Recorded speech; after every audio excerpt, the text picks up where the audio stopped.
तुम्ही म्हणता की मी गरीब आहे, बरोबर आहे ना? आणि मी तुमच्यासाठी एक कविता तयार केलेली आहे. ती माझ्या एक संघर्षाची कहाणी आहे आणि जे मुलं गरीब असतील त्यांनी ही कविता फक्त ऐका. कवितेचं नाव आहे की गरिबीला मी हरविणार आहे. रस्त्याने आहेत काटे, मन लावून ऐका. रस्त्याने आहेत काटे कारण ध्येय माझे आहे मोठे.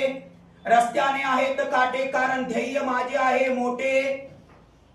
हळू का होईना मी आता त्याच रस्त्याने चालणार आहे आणि गरिबीला मी आता हरविणार आहे. जीवनात कुणीच नसते कुणाचे, ऐकावे जनाचे आणि करावे मनाचे. जीवनात कुणीच नसते कुणाचे, ऐकावे जनाचे आणि करावे मनाचे.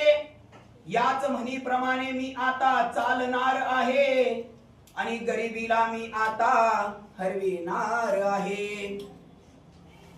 वाचायला नाही पुस्तक तरी ठिकाणावर आहे माझं मस्तक. वाचायला नाही पुस्तक तरी ठिकाणावर आहे माझं मस्तक. विचार परिवर्तनातून मी आता चालणार आहे आणि गरिबीला मी आता हरविणार आहे. संतांची ती कहावत सत्य आहे ती वाणी. संतांची ती कहावत सत्य आहे ती वाणी. मी आता मनी माझ्या ठेवणार आहे आणि गरिबीला मी आता हरविणार आहे आणि गरिबीला मी आता हरविणार आहे. थँक्यू.